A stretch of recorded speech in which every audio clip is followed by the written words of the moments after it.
dick, suck a dick. Suck a big or huge dick. 5 seconds. Oh, are we going? Are we not? Sorry. Yeah, let's do it. Or are we waiting? No, let's do this I thing. thought that was part of the show. Ready? All right. I'm ready. All you.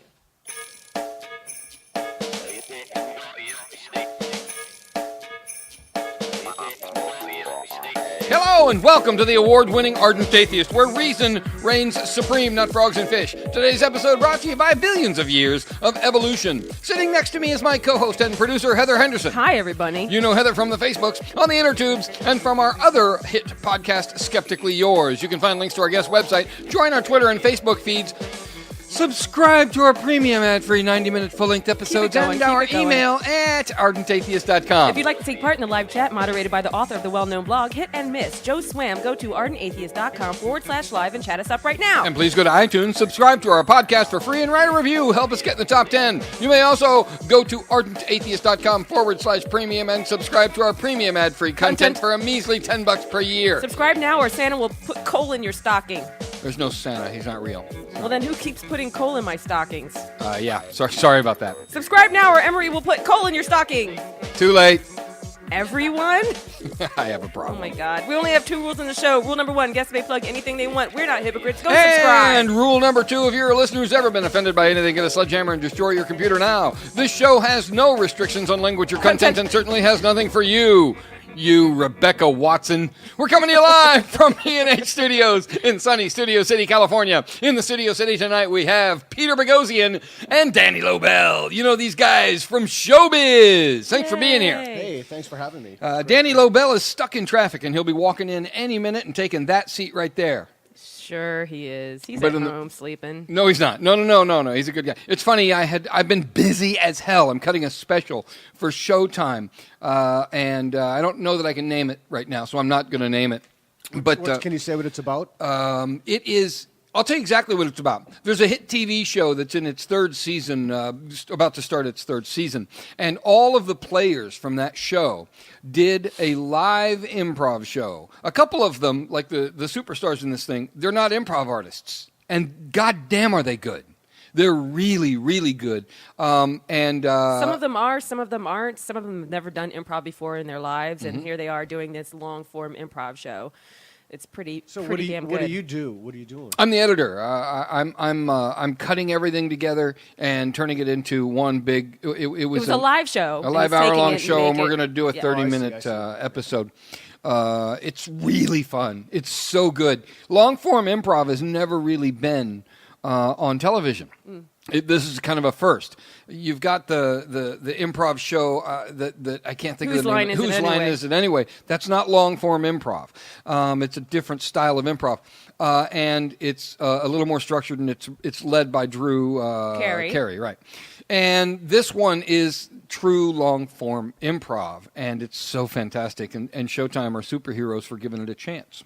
So I've been editing my ass off on that and other projects, which is why we're kind of behind on getting episodes up. But that all ends, all this juggernaut of work ends in a couple days, and then I go into editing our shows and putting We're a them up. little bit behind putting shows up on iTunes. That's right. Just a little bit. We're catching up. Well, congrats. That sounds like a big deal. I mean, it sounds like a tremendous amount of work. It is. It's a joy, though. It's so much fun. The artists I'm working with are just brilliant. Yeah, there's been nothing but a house full of people for the last week, and I've been sequestered to my bedroom.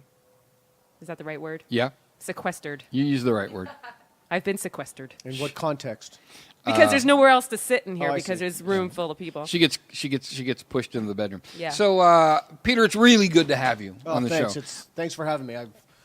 I feel incredibly grateful to be here and How you like talk in to you LA? guys.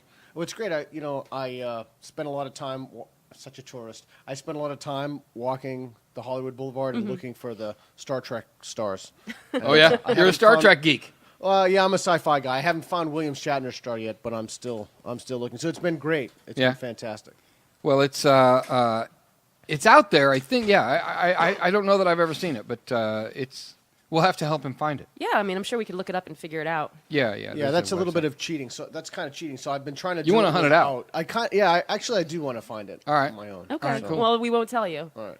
I'm looking I it know that up. it's on Hollywood Boulevard. Yeah. That's a A lot good of help. start. A good start. So, your book. Let's kick it right off. Let's All right. talk about All this goddamn book. Wait, first we should talk about the title and how aggressive. Aggressive. It does come off, I guess, as aggressive. A manual for creating atheists. Yeah. Does come Now, off a little bit. one of the aggressive. things that we find in the atheist community, I've had more than one guest on this show say to me, "Why do you want to take people's religion away?" And while I would like to see people lose their religion, I certainly don't want to take it away. And this show is not specifically about that. That's not what I do in the broad sense, in the bigger picture. We're trying to create a kind of community because the world is filled with people who, in their own communities, feel very alone in their world because they're atheistic and everyone around them is a believer spouting some sort of what I really think is harmful bullshit.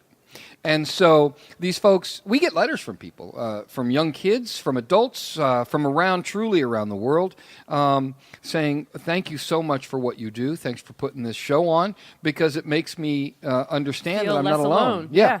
It's really beautiful. So, but I'm really intrigued, and I've not read your book. Heather has begun it. Yes. And I'm really intrigued. I know that our community is very excited about the book. Yeah, thanks. I've been incredibly fortunate in that I've received a lot of support from people. And I've worked incredibly hard.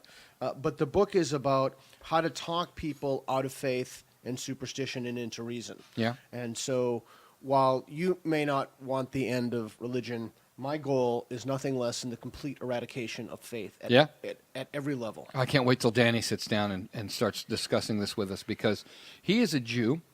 And I assume he's a secular Jew. He's not. Oh, really? He's in a new relationship. I've been dying to get him on Ardent Atheist. Danny Lobell is one of the funniest people I know, and I have done his podcast, and he has done Skeptically Yours, our other podcast, and it's been a joy to have him on.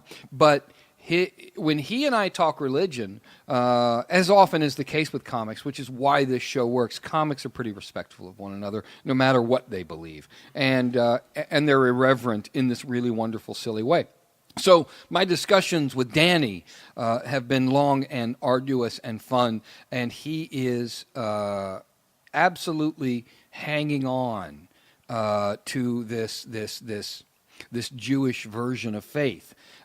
His wife was not, his new wife is not a believer in Judaism, or rather did not come to the relationship as a Jew, but she's converting. And I don't think she's converting for him as often people will think is going on in these scenarios. I think she's converting because she felt a sense that that's what she wanted to do. It wasn't because his family said, you got to marry a Jew. Nice because Jewish girl. That's, yeah, right. Boy, I sound so anti-Semitic. But he believes, and we're gonna let's put your philosophy to the test tonight. Let's see if you can't get that guy to start thinking a little bit. I know I can't. Great.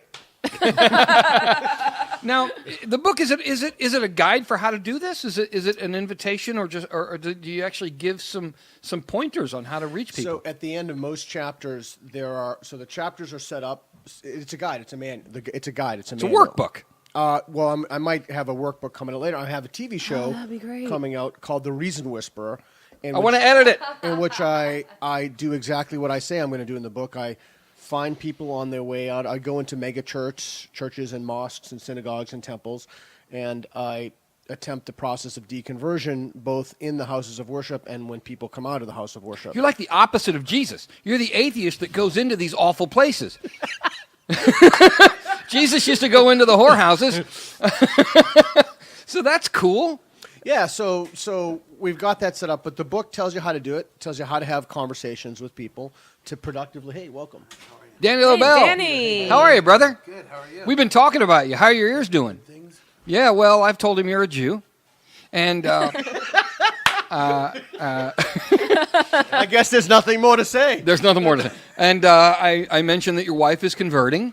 That's what you've missed so far. And I've invited Peter, who's written a book, by the way, about how to become, how to basically deconvert people. Deconvert? Yeah, and that's one of Peter's goals in life is to get the whole world to eradicate religion, if you will. Faith. What are the other goals?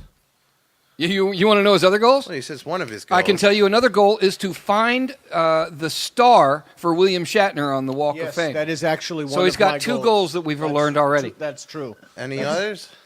Well, yeah, to help people learn to reason and to think critically, and to put something in faith's place once it's removed. Yeah, that's So important because that's one of the problems.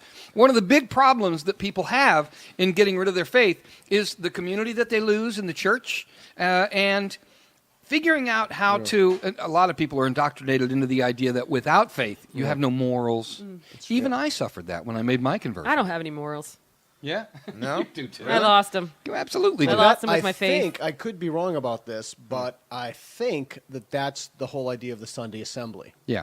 And instead of losing, I don't like the word losing because it means kind of that you There's want a negative something connotation, back. yeah. Yeah, abandoning or but I think that's the push behind the Sunday assemblies is that we're trying to, or people are trying. I'm not part of it. People are trying to build a community, a sense of belonging.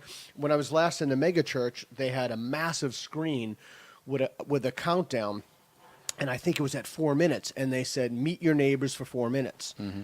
And Another everybody assignment. turned to their neighbors, and everybody talked, and we had a discussion. And I went to Catholic services when I was younger, and you'd shake someone's hand, you'd say, "Peace be with you." But there's something kind of lovely about turning to people you don't know, saying, "Hey, how you doing?"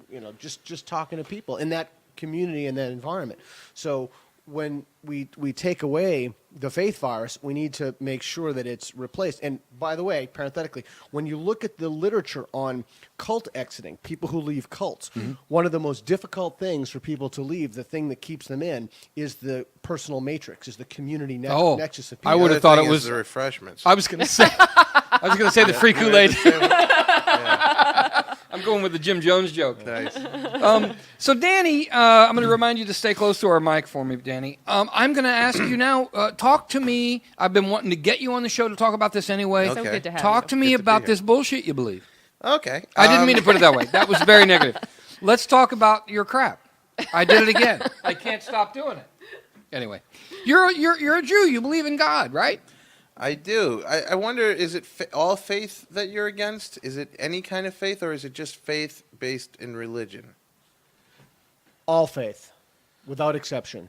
What doesn't everything require some degree of faith? No. No, now you're playing a semantic game. No, We've no, played I- it many I- times. That's an important. Your It's question a real is good. It's a question that I Yeah. ask myself a lot. It's Yeah. not to play the game. Cool. It's just because I like hearing different opinions. Yeah, on no, I this. think that's a very legitimate question because then we can have a common ground and we can talk about what we mean by that. So, And you discuss this in your book in the very beginning chapters. Yeah, the chapter definition 2. of faith, and you have to define these terms before you can talk about yeah, them. that's right. Let's do That's it. right. So, how do you define it? Oh, how do I define faith? Yeah. Probably not going to have a great answer for That's okay, for whatever. a definition That's of it, but Something we can work with. okay. I add to it or. I guess you have to. It's just a reliance, some kind of trust in something outside of yourself.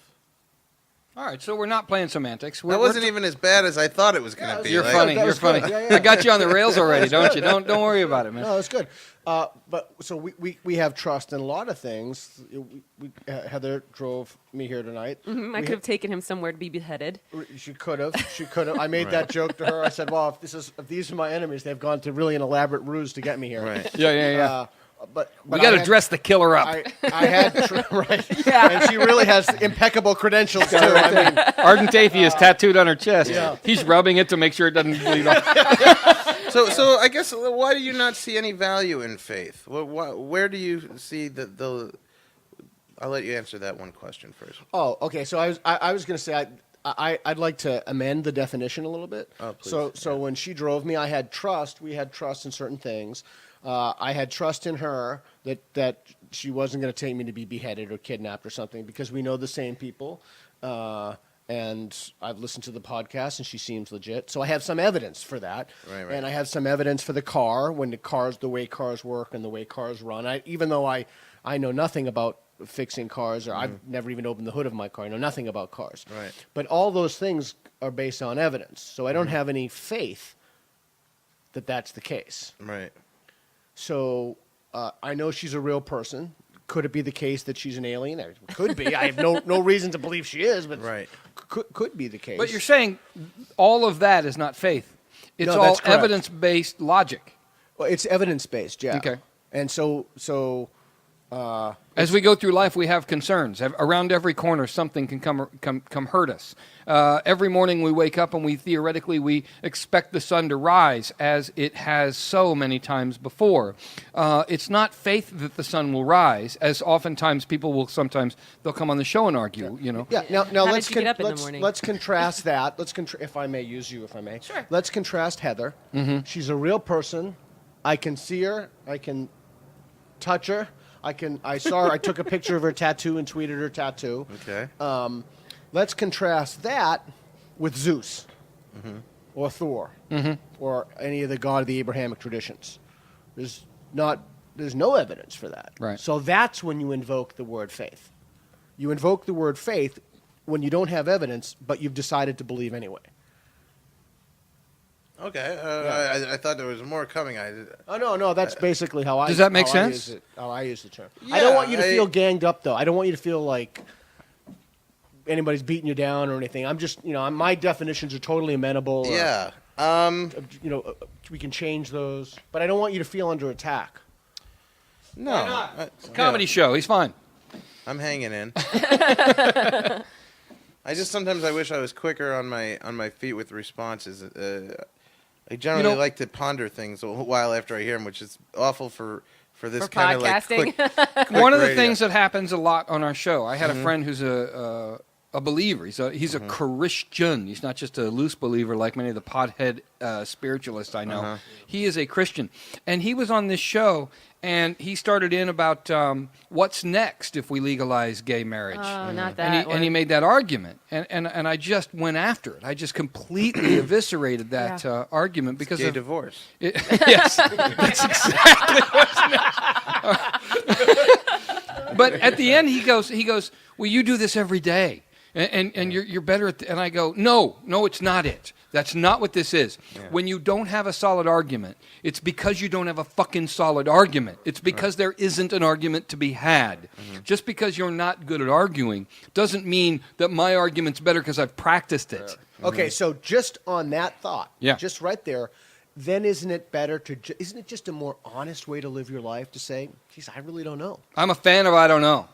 I'm a huge fan of I I'm don't a know. huge so fan of I isn't don't that know. just a more honest way to live your life? In my opinion, it is. It's how I wish everybody lived. I wished everybody on the planet, it would be a better world. I don't claim to know. I know you don't. In fact, we're gonna talk about that at length. We're gonna find out exactly what you claim. Is this the music for claiming stuff? No, this is the music for going to a break, and I think you knew that, you son of a bitch. You're listening to Ardent Atheist at ardentatheist.com and available at the iTunes Store. More after this unavoidable interruption. We've had a lot of people ask us about the comedy sketch clips that we play from the Vile comedy album Chaos Radio, so we are making it available to you. You can buy your favorite tracks from the 23-track record individually for $1, or you can buy the entire recording for $18. Go to gumroad.com/Emery. That's Gum as in miser. Okay, I'm not even going to go through all this. ROAD.com/Emery and buy this stupid thing. The ancient Egyptians used dried crocodile dung as a contraceptive, as it has spermicidal properties. How'd they discover this? Foundation Beyond Belief is a community of compassionate humanists and atheists supporting outstanding charities worldwide. Members sign up for automatic donations starting at $5 a month, then distribute those funds however they wish among the featured charities. To date, this unique humanist organization has raised over $750,000 to make this world a better, more humane place. We don't look to the skies for a better world. Foundation Beyond Belief is humanity at work. Learn more or join us at foundationbeyondbelief.org. Hi, I'm David Diskin, and I wanted to tell you about Camp Quest West. We're a secular summer camp for non-religious families, and our week-long program for kids runs this summer in locations in California and over a dozen others throughout the U.S. At Camp Quest, we give kids the traditional camp experience, like archery, swimming, arts and crafts, and campfire songs. But we add science, skepticism, humanism, and critical thinking. There's a few spots left for parents who want to register their kids, but we're also asking for your help. We turn every donation into camperships for families that can't afford to send their children to camp. We're 100% volunteer-based, a tax-exempt 501c3, and our amazing financial aid program is supported by the free thought and skeptic community by people like you. I want to see how much Emery and Heather's fans can raise for Camp Quest West. Visit tinyurl.com/ardentcampquest or look for the link on their Facebook page. You can learn more about our California camps and the others throughout the U.S. by visiting campquest.org. Did you see that UFO sighting that made the news? What did that latest study about alternative treatments really say? Is this photo making the rounds real or a hoax? Doubtful News is a unique website featuring news about pseudoscience, the paranormal, anomalies, and questionable claims framed with a skeptical view. Come visit doubtfulnews.com every day for news about cryptozoology, conspiracies, shams, scams, and more. Follow us on Twitter at Doubtful News. Critical thinking is essential in assessing today's news. Doubtful News helps you decide, can you really believe this stuff?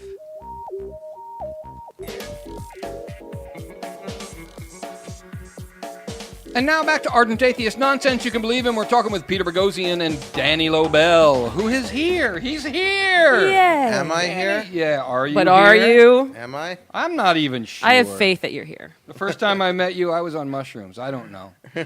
That was a great night. It was a fun night. That was a Kelly- really great. We Kelly went to Kelly Carlin Carlin's party. Yeah. George Carlin's daughter. Did I seem She completely can whacked throw out a on party. mushrooms? I don't Whacked remember. out? I remember being nice meeting you. Nice. I don't. This was towards the end of your trip, so you were pretty laid back. Yeah, I was mellowing out. So I'm working with a guy, by the way, Danny, on a long-form improv show. And I told him that I'm dying to introduce you to him so you can show him the character that can't abide bad improv. Thank you. Yeah, So, I'd love to. I'd love eventually you'll meet him. Do you do improv too? Yeah, I've done a bunch of improv. The interesting thing about improv is you kind of have to pay to do it a lot of the time, Yeah. which sucks. But I've taken the classes in New York at the UCB before it was popular, and then the People's Improv Theater once the UCB got too popular. And then when I got here, I did some Groundlings classes, and when I was sufficiently broke, I stopped doing improv.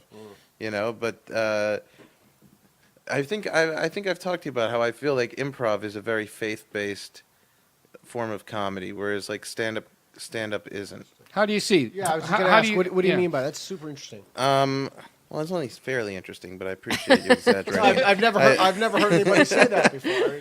You see, I think in improv, for you to get the laugh, you really have to rely on more than just yourself. There is a certain faith to working with improv partners. It's the yes and. Yeah, but also you have faith in your partners. You say, look, this thing is bigger than me. So in order for me to, I have faith that it's going to be a good show. I have faith in these people outside of me. Whereas stand-ups, we're just like, I only have faith in me. I'm going to get this shit done, and My and daughter fuck it. likes doing improv for the opposite reason. She likes doing improv because it's not all on her shoulders.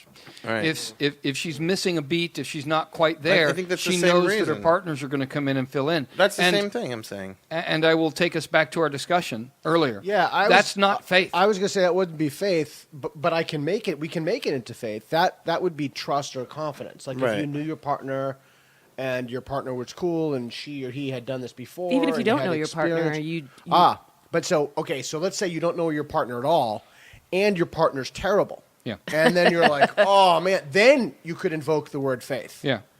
But if you have faith that we'll somehow get through this.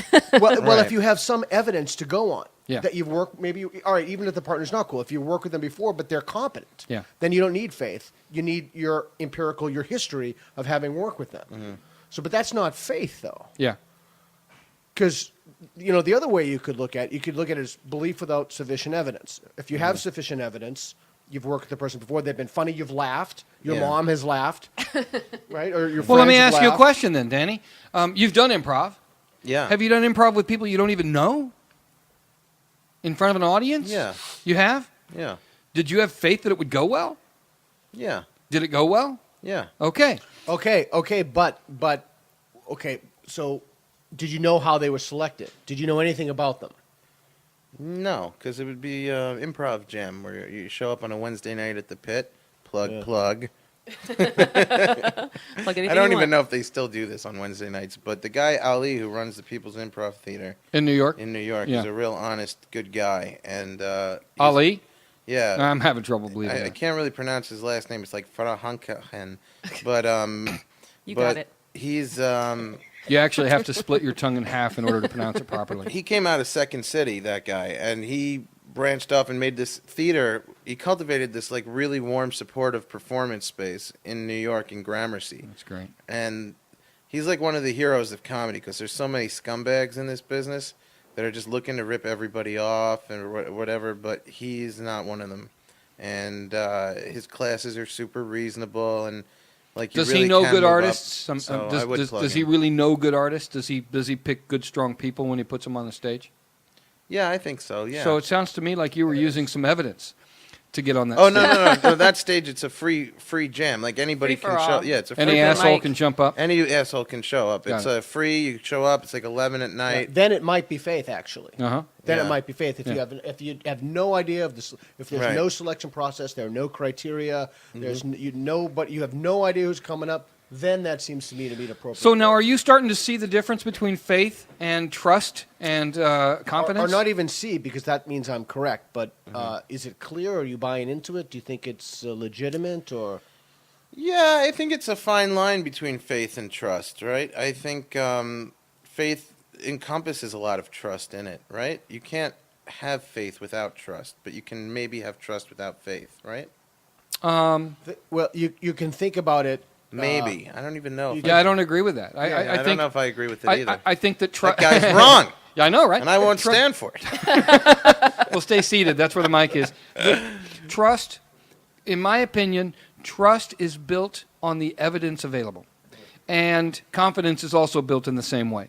Whereas faith, for me, faith is a word that should be applied to a scenario when you don't have evidence, but you've chosen to make the decision to believe in that opportunity, that situation. And do you think that's that a powerful force? Like, let's say, you know, Okay. That's a great question. Yeah, awesome. Keep going. Yeah. That's perfect. let's say you're diagnosed with something, terminal illness, Yeah. and the evidence says that you're going to die. Okay. But do you think there's a value to saying, you know what, I have faith that I'm going to live, despite Let's the talk about evidence? that. Steve Jobs had faith that he would beat cancer. And let me tell you something about Steve Jobs, first of all. That's a guy that doesn't fucking lose. You know what I mean? Steve Jobs is not someone who lays down, right? Mm-hmm. He didn't go with the evidence. He didn't go with the scientific stronger likelihood of survival by applying the tested chemotherapy, which is awful. Fucking awful, right? It's very It's hard horrible. not to jump in with jokes. I'm trying to Feel Why free. don't you? Are I you don't kidding get it. me? I don't. What are you doing? Oh no, I'm sorry. I was trying to let you make a point. And, no, just as soon as you say things like Steve Jobs, not a guy who laid down, and I think of him as just always on a yoga mat or something.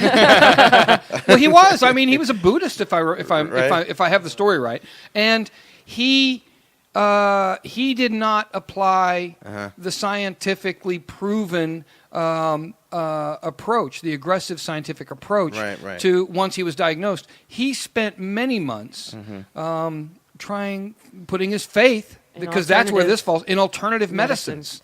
medicines.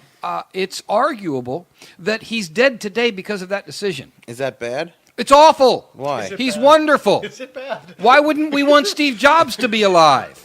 Is it important that people live? Yes, Why? because life Well, you would is think he'd wanna live. absolutely precious. Life is it's the one opportunity that everybody on this planet has, and nobody has when they're not fucking born.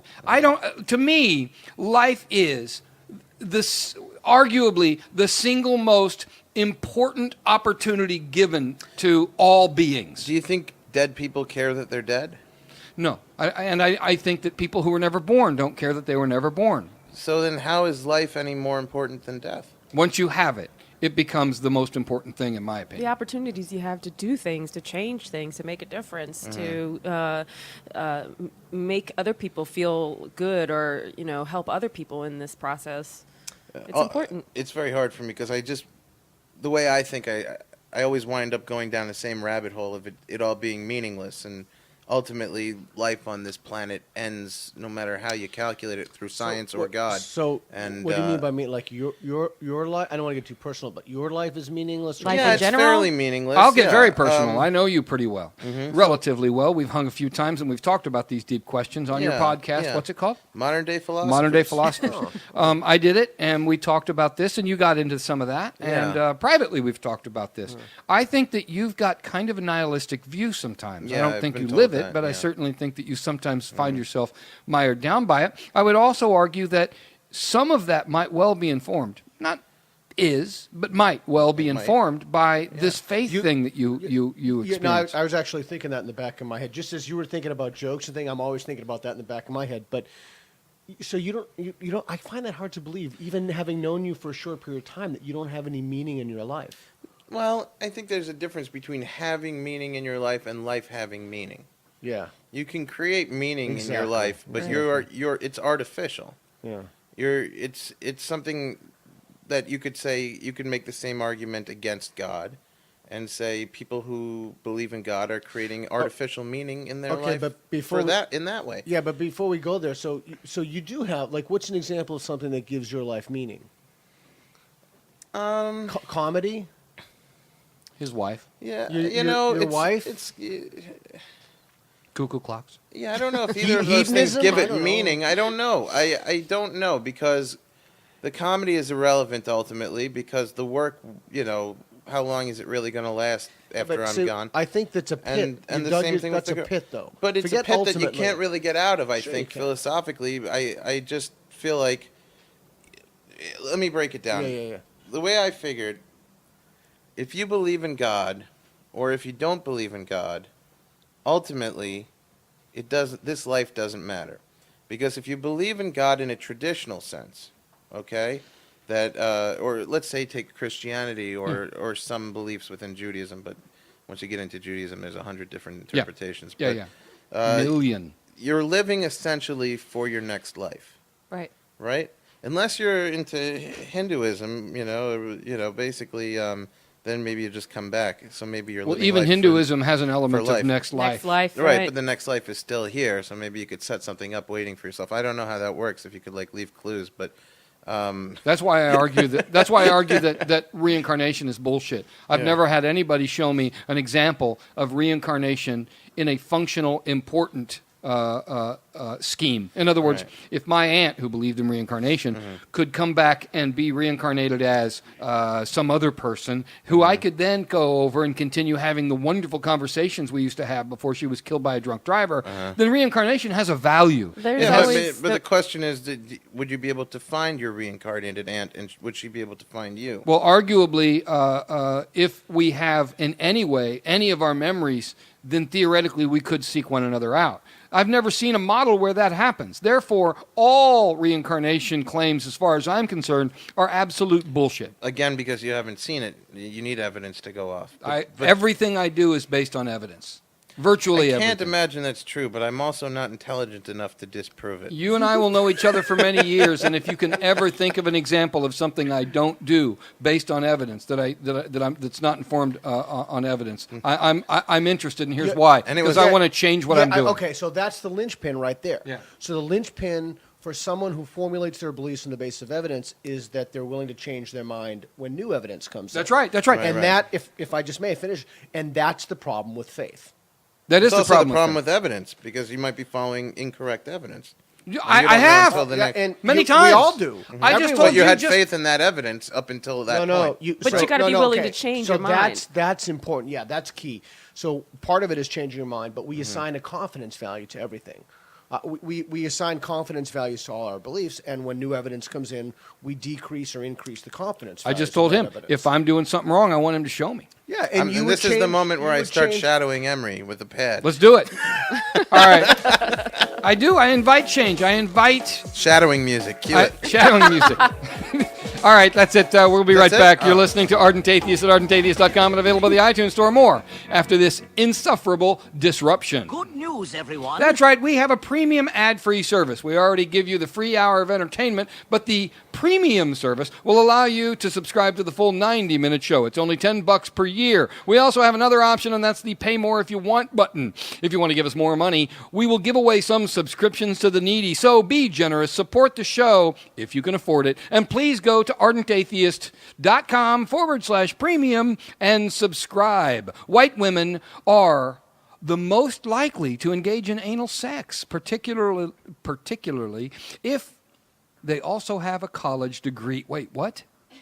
Where did you get that fact? The interwebs, so it has to be true. And according to this, I'm only half likely to engage in anal sex. Well, then what the hell did we do last Foundation week? Beyond Belief is a community of compassionate humanists and atheists supporting outstanding charities worldwide. Members sign up for automatic donations starting at $5 a month, then distribute those funds however they wish among the featured charities. To date, this unique humanist organization has raised over $750,000 to make this world a better, more humane place. We don't look to the skies for a better world. Foundation Beyond Belief is humanity at work. Learn more or join us at foundationbeyondbelief.org.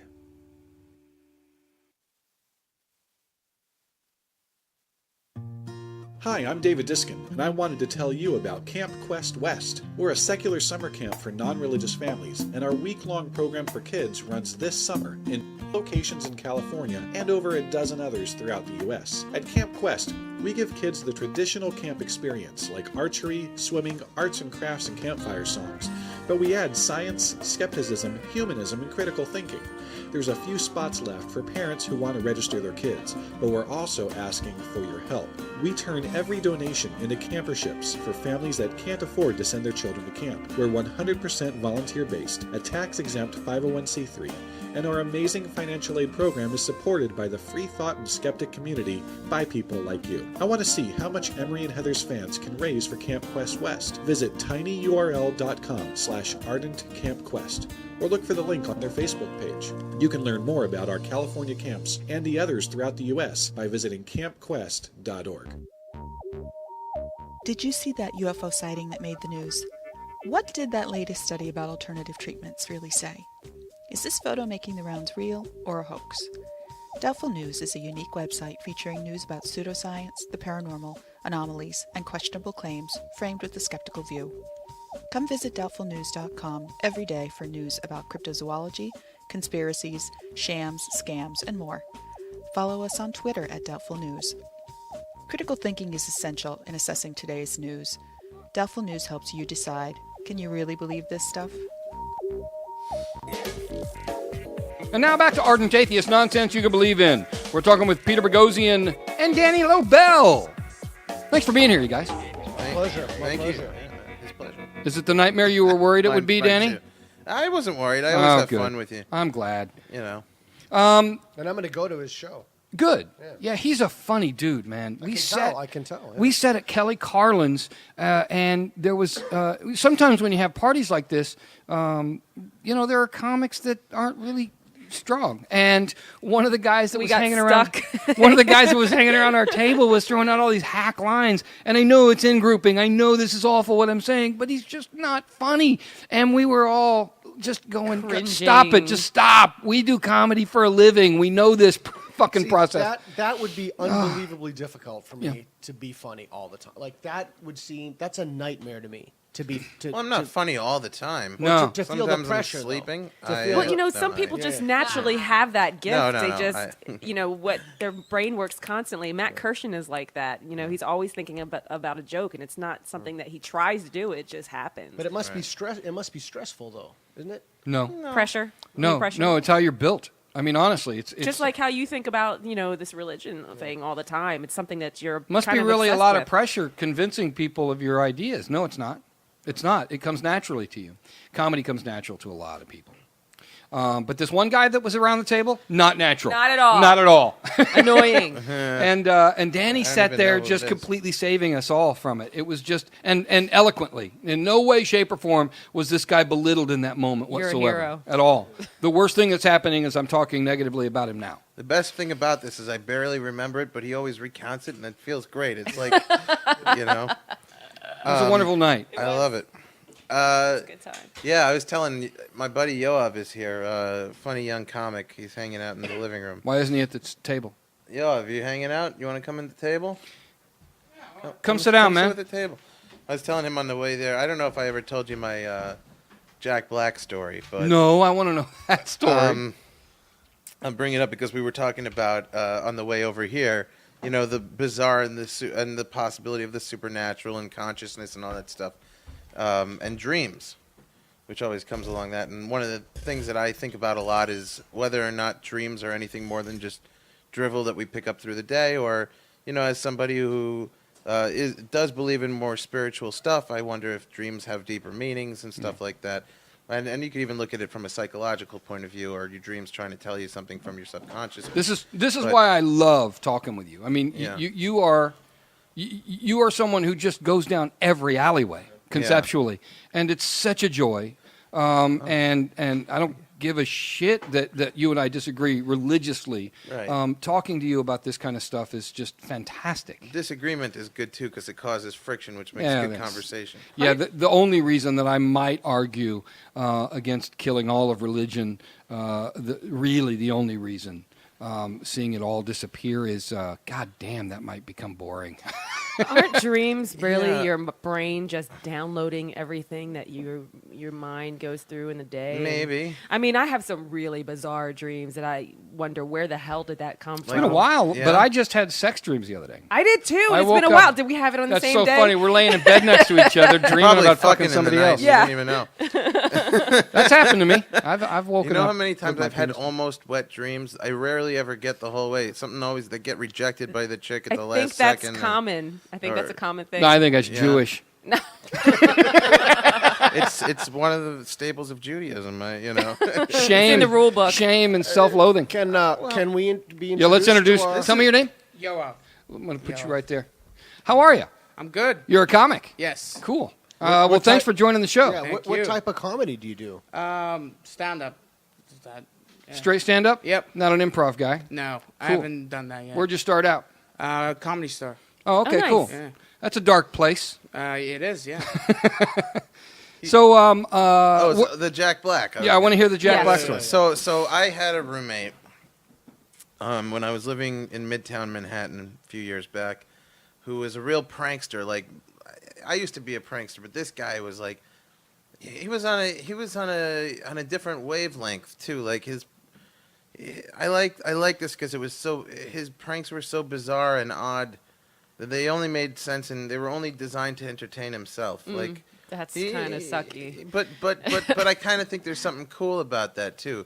He was a great guy, but like a bizarre guy. You know, he used to sit around all day watching videos on YouTube of people getting hit by trains and just laughing. A guy, he Oh was my God. like in his early 50s or late 40s. Probably late 40s. And he was just he was like basically like if you lived with Cosmo Kramer, and like he was, you know, his business. He ran a business called the Party Bike, where he was importing these bikes from the Netherlands, these round red bikes in Times Square, and he was getting all these comedians that were flyering to take people around, 8 people in a circle around Times Square, and the city was fighting him because he didn't have permits. They kept taking away his bikes, and he kept buying more because he was making so much with this cash business, and he's back in court every few days, and ultimately this gave him a heart attack, and he died. This whole struggle. Oh my God. no. But literally for real? yeah, Dead? he died. Dead? Oh. But he was just a bizarre, interesting guy. He always had all these characters from Times Square, like the guy who does caricatures. It would be like that Asian guy be hanging out in the apartment. They'd just sort of be smoking and hanging out. And just all the weirdos in Times Square. The guy that takes pictures and puts like gangster backgrounds behind them. All these guys would be in our apartment. And he used to play these silly pranks on me. Like one of them was that he told me he was Jewish when I moved in. Not that I even cared, you know. Right. He just said, "Oh yeah, a fellow Jew." When I moved in, and he told me, you know, he offhandedly in the year that I lived with him, told me stories about his bar mitzvah, just when we were hanging Shut out up. and stuff like this. Lies? Total lies? I didn't find out till he died that he was completely lying. He was an Italian, and these were his ways of entertaining himself. There was no laughing through it or anything. You just Well, now I'm seeing why you're such a nihilist. I mean, but he'd also, one of the things he'd do would be like, "Hey, don't pick up any dinner tonight because I'm going to this great pizza place. I'm going to bring back some pies." And I'd come back and be like, "Did you have dinner?" I'm like, "No." Well, you said about the pizza, and he'd just start laughing, and he'd be like, "There's no pizza." I'm like, "That's not even a prank. That's not even a prank." So, but this was his kind of sick sense of humor, and in his mind, these were pranks, you know. So the night before his funeral, I had the most vivid dream. It was so real I can't even tell you, and it was bizarre because it addressed the fact that it was a dream. And he came to me in a dream, and he asked me, he said, "Danny, are you going to go to my funeral tomorrow?" I said, "Yeah, I'm planning on it." And he said, "Well, don't plan on it. Be there." He said, "It's very important that you show up at my funeral." And I said, "Well, I'll be there." He said, "And I got to tell you something. I know that you know this is a dream, and it's the only way I could communicate with you." Wow. He said, "When you wake up, what I'm about to ask you, you're going to think it's stupid. You're going to think it's a joke. You're going to be like, I can't believe I dreamt that. But I need you to promise me that you're going to take this 100% seriously." He said, "Because it's my final request, and I'm asking it to you." And I said, "Yeah, okay." He said, Don't wear clothes. No, he said, "Seriously, this is going to sound stupid, but you have to do this for me. Will you please do this final request?" And I go, "Okay, what is it?" And he goes, "At my funeral tomorrow, not everyone together, grouped together, but I need you to go up individually to everyone and tell them that I wrote the movie Nacho Libre and never got the credit for it." This is true. So, and then I wake up. Please tell me And you I did it. and I call my buddy Dave and I explain the situation, and he goes, "Dan, you got to do it." And he goes, "And I got to be there to see this." So he comes with me to Don's funeral, which is in this tiny little Italian funeral parlor deep in the most Italian parts of Brooklyn. Wow. And this is also when I find out Don was never a Jew, another one of his pranks. And everybody at this funeral looked like a cast member of The Sopranos. Like, these were not like Ray Romano Italians. These were like heavy-duty Italian, mafioso type Italians. Yeah. Good fellow Italians. Yeah. Open casket, tiny little funeral parlor, and just a real, like, kind of fucking weird vibe. And it was awkward as hell, but I went up to the open casket. There's Don, and he's been made up with makeup and everything to look good. And I look at him, and I kind of, like, shake my head. All right, I'm going to do this. And, Oh, no. And people start coming up to the casket, and I go, "Yeah, I was wrong. I was Don's roommate." And they go, "Oh, yeah." I said, he came to me in a dream last night, and he asked me to tell you something." "What?" "He wanted me to let you know that he wrote the movie Nacho Libre, and he never got credit for it." So I got some strange looks, but then I got, Don's mom came up, and in the dream, he's like, "Every single person, you must go up to every single person." Oh, wow. And there's Don's mom, this little old Italian lady, she's crying over him, and I was just like, I gotta do it. And "Madonna, why you have to die so young? It's not right for the mother to see the son to be dead before the mother. Why you have to die so young?" I said, "He wanted you to know that he wrote the movie Nacho Libre."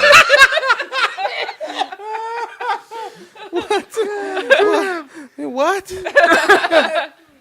He wanted you to know that he wrote the movie Nacho Libre, and he never got credit for it. What's a Nacho Libre?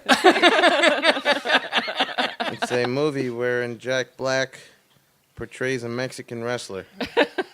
What's a Jack Black? And then this big dude comes up and he's like, "What the fuck? What's he talking to? Who is this guy? What's the matter? Why are you upsetting her? What do you say? What's a Nacho Libre? What are you telling her? What the fuck are you telling her?" I go, "No, nothing. It's nothing." No, what the fuck? Why are you upsetting her? She's crying over her fucker. So what do you fucking say? You're upsetting this woman. I go, I didn't mean to. I'm sorry. I had a dream, and Don came to me, and he told me he wrote the movie Nacho. What the fuck is a Nacho Libre? I go, what the fuck? No. Then another guy comes over. What the fuck's going on over here? Who's this fucking guy? This fucking Don's roommate. He's fucking Don's roommate. He's telling people some fucking ridiculous shit, disrespecting the dead. I go, I'm not disrespecting. I'm telling you that he came to me in a dream and he told me, what the fuck? What's Nacho Libre? They say, fucking Jack Black movie? Fucking Jack Black movie? Get the fuck out of here. What the fuck is this wise ass? And there's Dave, like, dying laughing. Who the fuck is this fucking jerk off over here, huh? I guess my friend Dave, he just wanted to come along because I told him about the nut. Get the fuck, both of you, get the fuck out of here. I don't know what the fuck you're... And we get kicked out of Don's funeral. And that's it. What's that? Joke's on you. Yeah. Yeah, so I guess it was Don's final prank in a way, you know, but... You know, the thing is that I ran into Jack Black and I told him this story. I was, I right after Hurricane Sandy, when I was coming back from New York, I took an early flight. And this is really bizarre because I'm going through security and the security guy, you know, and they say, like, you have any weapons or whatever? He didn't say any of that. He just looks at me and he goes, you like Jack Black? And I go, it's like 5 a.m. I'm like, what? He goes, do you like Jack Black? Sounds like a drug. And I'm like, yeah, I like Jack Black. That's good. Yeah. He goes, I think he's going to be on your flight today. And I'm like half asleep, and I just cleaned up the wreckage of my parents' home. It's not Hurricane Sandy. Right. I'm standing there with these Beatles records that I tried to salvage from all my stuff that I ever owned that was destroyed, and I had to peel off the paper because it was soaked, and I like cleaned every one of these records because they were like, you know, the few things I salvaged, I'm carrying them like a refugee, these records. And then this guy is like, it all seemed very surreal. And I'm thinking, like, is that a new security thing? Like, they ask you if you like Jack Black? Like, and then I'm like, I'm pretty sure you're not allowed to even do that. Like, I don't think you're allowed to give away if a celebrity's on a flight. Well, this is so bizarre. And then I look over, and they're putting his stuff through the x-ray machine as Jack Black. And I went over, and I told him this whole story. And he was dying laughing. He goes, that's the greatest story. He goes, the only thing that would have been better is if you snuck back into the funeral and got in the coffin with Don and popped up every time. And be like, he wrote Nacho Libre, you know. So we had this great moment, me and Jack Black, and I was like, maybe this is all for a reason or something, you know. Yeah, I guess that's how I think, and I guess that's not how you think, but I think maybe it's all connected somehow. There's fate involved or something, and maybe I'm going to wind up working with Jack Black. I have delusions of grandeur. Why not? So I sat down and I get back up. I'm like, I'd love to stay in touch, Jack. And he goes, oh, yeah, you have a card? And I go, yeah. I give him my card, and he goes, okay, great.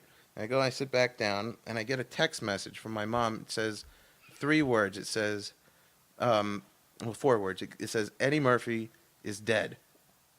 And I call her up. I go, what are you talking about? She goes, it's all over the news on the internet. He died in a ski crash. Ski Eddie Murphy. Yeah. Black people don't ski. So I Google Eddie Murphy. Yeah. That's it. You need to fly with Heather more often.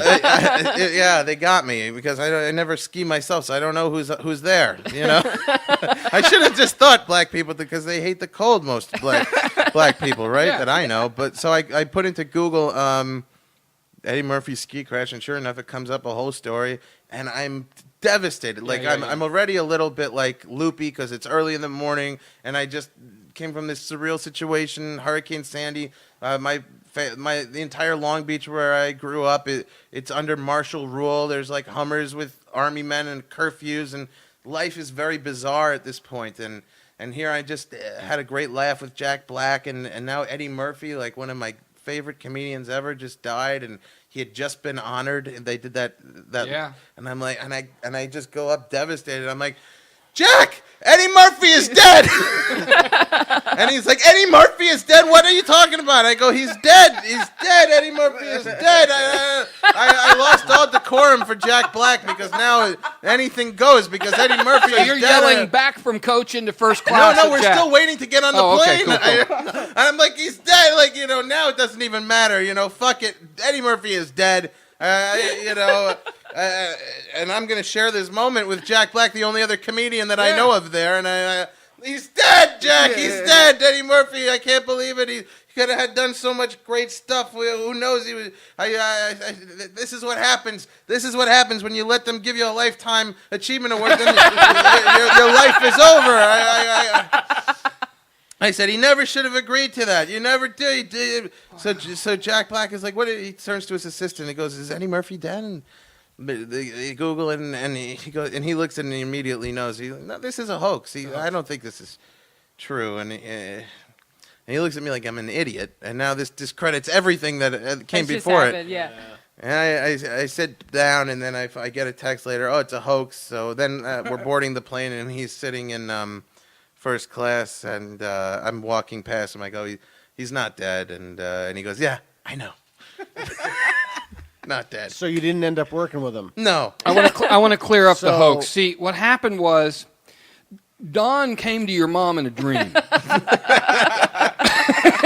and said, "You got to tell your son Eddie Murphy is dead." But the whole point of this long story, if there is one, besides the fact that I think it's a good story, is just the fact that I wonder if there's something more to these dreams, like the fact that Don came to me and he somehow pranked me. Well, I want to talk about all the aspects of it, if we can. First of all, I have no doubt that you dreamt that. I have no doubt that you did everything that you said you did. We're gonna presume none of that was written for comedy's sake, because I know you and I know you don't tend to do that. It is a great story, fantastic story. So we're gonna talk about it based on its merits, and that is that you had been. I would argue almost suffering from a kind of PTSD with this fucking roommate. Anybody who tells you not to bring home food, especially you love food, and he fucking tricks you into not having food, and other tricks that he's pulling on you, which are not funny. They're just fucking funny to him and rude to everybody else. That's torture. And so when that guy died, him coming to you in a dream, in my opinion, is just a continuation of that fucking psychological state he had put you in. Maybe. I'm willing to definitely acknowledge that's I think Occam's razor. possibility. I think Occam's razor says that you were mourning the loss of somebody, and the forestory that you explained, how he behaved, completely explains why your mind would build that. Yeah, would go to that. You know what I mean? Occam's rusty Jump in razor. here. I know you've got a lot to say. Yeah, on well, I mean, we know that that's how psychics work. One of the ways they work is we tend to remember the hits and forget the misses. Right. And so, I mean, you can kind of test that by just writing down your dreams and seeing how predictive they are. Or I could become a conspiracy theorist and have a lot of dreams posted all up on my wall and connect them with strings. Yes. All right, we're going to do a very quick break, and then we're going to come back and we're going to finish I have this more up. to say on that. I want to hear more about this, but let us do this quick break. It's not an ad break. It's a special. Now, you're listening to Ardent Atheist at ardentatheist.com and available at the iTunes Store. More after this intolerable intermission.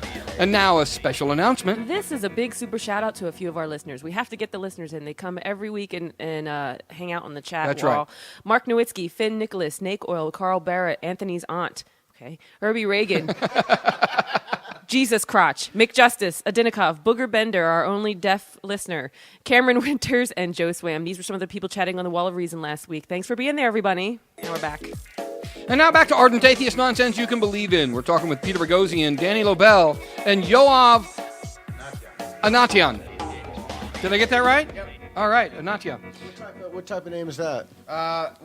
Everyone thinks it's Armenian, but my father's got Persian descent, so. Oh, okay. Persian, yeah. Yeah? Well, our last name went through like a lot of changes because my great grandparents moved around.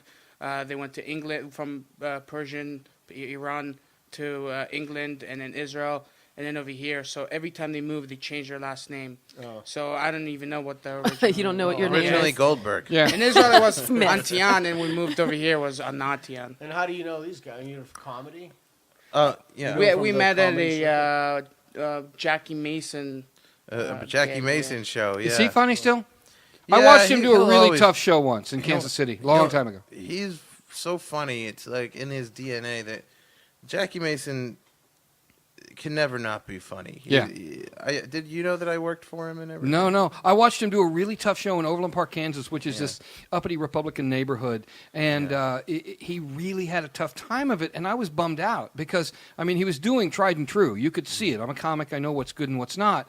And they just weren't connecting. And it pissed me the fuck off, man. It was How awful. long ago was it? It was many years ago. We're talking late 80s, early 90s. Jackie Mason's almost an unsung hero amongst our generation of comedians because I'll tell you, I've had the great fortune of getting to know Woody Allen a little bit, George Carlin quite a bit, and Jack Black. and Jack Black a little bit. and Jonathan Winters for one conversation. And in all of them, I asked at one point, who's your favorite comedian? And they all said Jackie Mason. Yeah, right? Yeah. Isn't that wild? Yeah, no, he's an influence, a great influence. Yeah. We have to talk in depth about this, and I know that you're chomping at the bit. I'm just. That was a great story. I'm just listening and chilling out. So another thing I wanted to say about is, so I acted on faith in that story. Faith that what I had experienced in the dream. That part, yeah. That what it was real. And that could have been, I could very well be a lunatic. I'm always open to that possibility. And We'll call it a probability. Let's do that. Sure. Yeah, I welcome it. But I also think to myself, geez, at the time a little frightening, when it went down, but what a great story it left me with. Yeah. I didn't know what was going to happen. I could have easily got beat up in the back of that funeral parlor because some of these guys, they weren't quite, they were just kind of meatheads. Hey, you painted the picture, man. The kind of guy that would stab a dummy instead of the ventriloquist. I'm funny how? I'm funny how? I'm funny to you. Would you have carry out what you thought were his requests no matter what? Yeah, I decided I mean, what if he told you that? Right, not no matter what. Yeah, I decided pretty much. Well, Give him an example. There could have been something that he could have said to do, and I might have felt so uncomfortable that I wouldn't. Kill all left-handed people. You just have to do. It's very hard to see who's left-handed. Then what do you do with ambidextrous people? You can let them live. But I mean, what if he told you to rape people or murder people? Would you? What were the limits? Where's your line? Yeah, that's a good question. And we're going to find out what the answer to that question is. That's right, in the premium version of the show. No! Because that's it for the free hour. We'll be making the full 90 minutes available to our premium subscribers very soon. I want to thank our guests, Peter Boghossian, Danny Lobell, and you. Yoav Anatian. Modern Day Philosophers Podcast. Check it out. That's right. And where can they find you, Peter? I'll be on Twitter at Peter Boghossian, and I have a talk in LA on Friday and a talk in LA on Sunday. And we're going to open to the public. Where can they find you, Yoav? Twitter, Yoav Anatian. How do you spell Anatian? Anatian. Oh, yeah. Anatian. There you go. All right. I also want to thank my co-host, Heather Henderson. That's me. And our video switcher, Sam Kramer. Tune in next week when our guest will be... Miscreants. And we'll be talking about... Heretics. That's usually what we do. This has been the free version of episode 138, another show that went off without a hitch. We miss you, Hitch. I'm your host, Emery. And I'm Heather Henderson. Our theme music courtesy of the sound editor of The Aristocrats, Eric Wilson. And special thanks to our Wall of Reason moderator, Joseph, King of the Wall, Swam. And our digital publicist and web guru, Cameron, Queen of the Ball, Winters. He's a girl. I don't know what that means. Some characters mentioned on this podcast are completely fictitious. Any resemblance to real persons living or dead is purely wishful thinking. You've been listening to Ardent Atheist. Ardent Atheist is a product of natural selection. You guys are just...